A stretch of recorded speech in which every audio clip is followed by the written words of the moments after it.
Hello, नमस्कार, आदाब, सत श्री अकाल और सलाम अलैकुम। मैं हूं मोहम्मद अहमद काज़मी, लेकर आया हूं आपका पसंदीदा कार्यक्रम नजर दुनिया पर, जिसमें हम आपको अंतर्राष्ट्रीय समाचार भारत के परिवेश में पेश करते हैं और वो समाचार देने का प्रयास करते हैं जो आपको दूसरे माध्यमों से नहीं मिलते।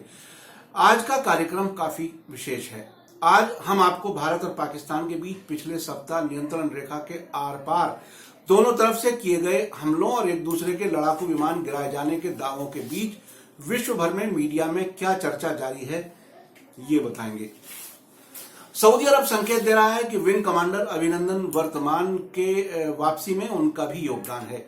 यह भी बताया जा रहा है कि हो सकता है कि पाकिस्तान ने भारत का MiG-21 गिराने में चीन द्वारा डिजाइन किया गया JF-17 लड़ाकू विमान इस्तेमाल किया हो, न कि अमेरिका का F-16। ब्रिटेन स्थित रॉयटर्स अंतर्राष्ट्रीय न्यूज एजेंसी ने खबर दी है कि अमेरिका ने रविवार को कहा है कि ये खोजबीन करने की कोशिश कर रहा है कि क्या पाकिस्तान ने अमेरिकी लड़ाकू विमान F-16 का इस्तेमाल भारत के लड़ाकू विमान को मार गिराने में किया था। यदि उसने ऐसा किया है तो ये अमेरिका से किए गए समझौतों का उल्लंघन है। रॉयटर्स का कहना है कि पाकिस्तान और भारत दोनों ने पिछले सप्ताह हवाई बमबारी की, जिसमें बुधवार को एक झड़प भी हुई, जिसके नतीजे में भारत का MiG-21 गिर गया और उसका पायलट पाकिस्तान अधिकृत कश्मीर में उतरा था, जिसे पाकिस्तान ने भारत की मांग के बाद तीसरे ही दिन भारत को वापस दे दिया। भारत ने कहा था कि पाकिस्तान ने F-16 लड़ाकू विमान का इस्तेमाल किया था। इस पर प्रतिक्रिया करते हुए पाकिस्तानी सेना के स्पोक्स पर्सन ने बुधवार को भारतीय दावों का खंडन किया था।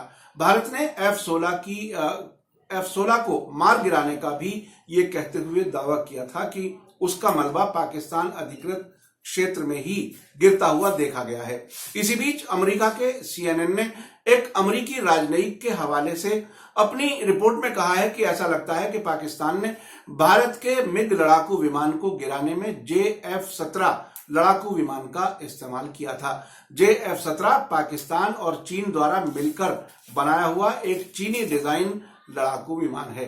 CNN की रिपोर्ट में कहा गया है कि यह उन जेट विमानों में से हो सकता है जिसने बुधवार को एक भारतीय वायुसेना के लड़ाकू विमान को मार दिया था, जिसके नतीजे में एक भारतीय पायलट पाकिस्तान के कब्जे में पहुंच गया था।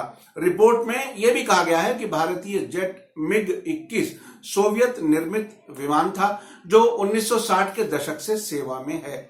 MiG-21 भारतीय वायुसेना की रीढ़ की हड्डी समझी जाती है, जो कि लगभग 200 भारत के पास हैं।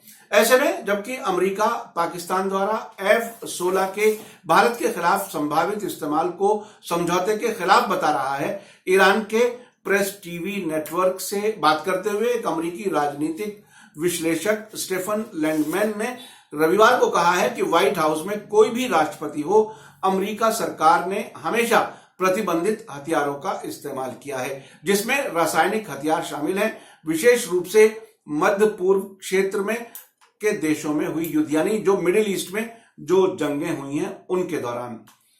स्टेफन लैंडमैन ने ये कमेंट ऐसे वक्त में किए हैं जबकि सीरिया की आधिकारिक यानी सरकारी न्यूज एजेंसी साना ने स्थानीय सूत्रों के हवाले से रविवार को कहा है कि हाल ही में अमेरिका के नेतृत्व वाले सैन्य गठबंधन ने सीरिया के पूर्वी प्रांत दायरा जोर में सफेद फास्फोरस गोला बारूद का उपयोग करते हुए बमों का इस्तेमाल किया है। यह बहुत ही खतरनाक प्रतिबंधित बारूद है, जिसका इस्तेमाल इजराइल फिलिस्तीनियों के खिलाफ भी करता रहता है। उधर पाकिस्तान के अखबार द न्यूज इंटरनेशनल ने प्रधानमंत्री नरेंद्र मोदी के रफाल लड़ाकू विमानों के न होने के बारे में की गई टिप्पणी पर लिखा है कि प्रधानमंत्री नरेंद्र मोदी ने माना है कि शक्ति की कमी की वजह से भारतीय वायुसेना वांछित परिणाम यानी डिजायर्ड रिजल्ट प्राप्त नहीं कर सकी।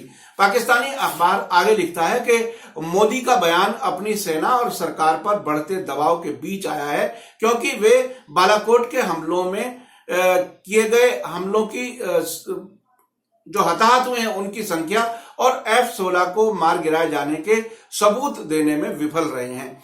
भारतीय वायुसेना द्वारा सीमा पार किए गए हमलों का कोई सबूत देने के बजाय प्रधानमंत्री नरेंद्र मोदी ने खुद से सवाल किए थे कि देश रफाल लड़ाकू जेट की कमी को महसूस कर रहा है, क्योंकि यदि रफाल भारत के पास होते तो परिणाम अलग हो सकते थे।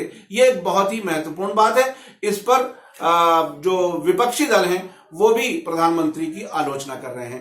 पाकिस्तानी अखबार द न्यूज इंटरनेशनल का आगे कहना है कि प्रधानमंत्री नरेंद्र मोदी का बयान पाकिस्तान की वायुसेना की उनके जरिए श्रेष्ठता को स्वीकार करने के रूप में लिया जा रहा है, जिसने हाल ही में 2 भारतीय लड़ाकू विमानों को मार गिराया और एक पायलट विंग कमांडर अभिनंदन को पकड़ लिया, जिन्हें बाद में प्रधानमंत्री इमरान खान ने छोड़ दिया। ये बहुत बड़ी बात है। वो पाकिस्तान का मीडिया ये कहने की कोशिश कर रहा है कि भारत के प्रधानमंत्री ने हमारी सुपीरियोरिटी, पाकिस्तानी एयरफोर्स की सुपीरियोरिटी को एक तरह से एक्सेप्ट किया रफाल की कमी का जिक्र करके।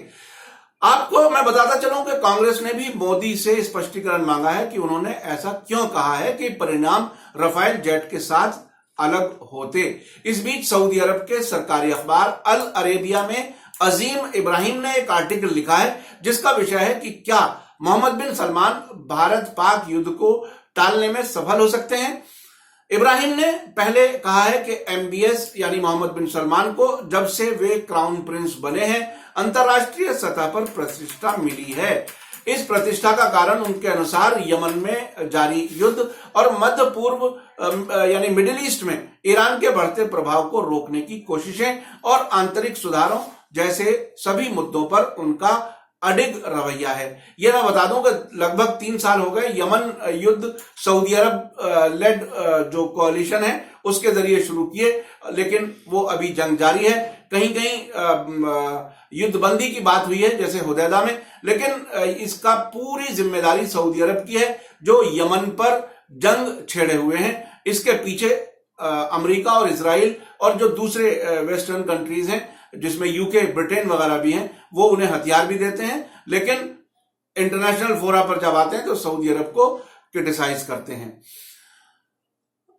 अल अरेबिया के लेख के अनुसार जैसा कि भारत और पाकिस्तान पिछले कई दशकों में पहली बार कश्मीर पर सबसे खतरनाक सीमा संघर्ष के बहुत निकट नजर आ रहे हैं, सऊदी क्राउन प्रिंस मोहम्मद बिन सलमान दोनों पक्षों के बीच मध्यस्थता करने के लिए सबसे अच्छा और उचित आदमी हो सकता है। ये सऊदी अरब का सरकारी अखबार अपने लीडर के लिए मीडिएशन के लिए एक तरह से वो कह रहे हैं कि ये सबसे ज्यादा सूटेबल होगा। आपको याद होगा कि जब अक्टूबर के शुरू में पत्रकार जमाल खाशोगी की हत्या हुई थी तो उसके बाद अंतर्राष्ट्रीय सतह पर यह बात समझी जा रही है और मानी जा रही है कि मोहम्मद बिन सलमान उसकी हत्या के लिए जिम्मेदार हैं और उसके बाद वो अंतर्राष्ट्रीय यात्राएं कर रहे हैं ताकि उनकी एक तरह से प्रतिष्ठा वापस बहाल हो सके। उनका सरकारी अखबार भी यही काम कर रहा है। जाहिर है सरकारी अखबार और मीडिया जो होता है उसका काम वही होता है जो सरकार चाहती है, उसी तरह से अपने लेख, अपनी खबरें लिखते और छापते हैं। अमेरिका, रूस, चीन और ईरान द्वारा मध्यस्थ के रूप में काम करने को असंभव बताने के बाद इब्राहिम ने अपने लेख में कहा है कि ऐसी स्थिति में सऊदी अरब एकमात्र क्षेत्रीय शक्ति के रूप में पाकिस्तान और भारत के बीच मध्यस्थता कर सकता है। सऊदी अरब और पाकिस्तान के संबंध दशकों पुराने हैं। सऊदी अरब ने पाकिस्तान को परमाणु कार्यक्रम के लिए वित्तीय यानी फाइनेंशियल सहायता दी थी, जिसके नतीजे में पाकिस्तान ने भारत के सफल परमाणु हथियार परियोजना के जवाब में अपना परमाणु हथियारों का विकास किया था।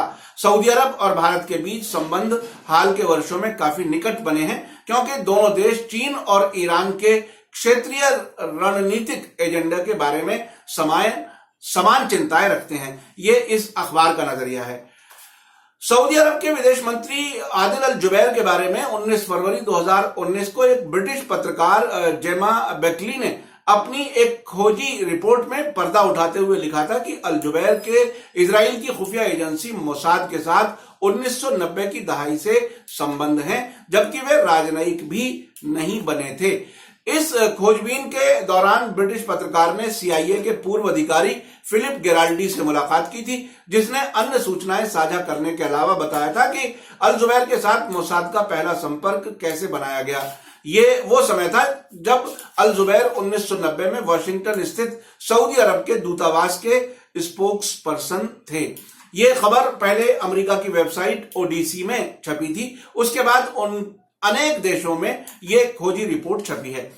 आदिल अल जुबैर सऊदी अरब के शाही परिवार से ना होते हुए भी ऐसे अकेले नेता हैं जो इतने महत्वपूर्ण पद पर हैं, यानी मोसाद से जो उनके रिश्ते हैं उससे उन्हें फायदा मिला है और मोसाद के इशारे पर, जैसा कि ये रिपोर्ट बता रही है, उनको इतना महत्वपूर्ण पद दिया जाता है, हालांकि वो शाही खानदान से नहीं है।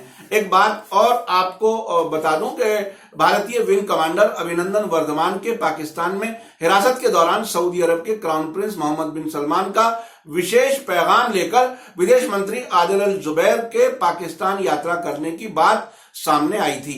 बाद में पता चला कि वो पहले भारत आएंगे और बाद में पाकिस्तान जाएंगे, लेकिन अब तक ऐसी कोई खबर नहीं है कि सऊदी अरब के विदेश मंत्री आदिल अल जुबैर ने भारत या पाकिस्तान की यात्रा की हो। परंतु अल अरेबिया के लेख में यह कहने की कोशिश की गई है कि सऊदी अरब की मध्यस्थता से ही भारतीय पायलट की स्वदेश वापसी संभव हो सकी है। आपको मेरा कार्यक्रम कैसा लगा कमेंट में जरूर लिखें। अगर आप समझते हैं कि सच्ची और अच्छी पत्रकारिता का दूर तक असर हो तो हमारे कार्यक्रम को अपने सभी सोशल मीडिया प्लेटफॉर्म पर शेयर करें।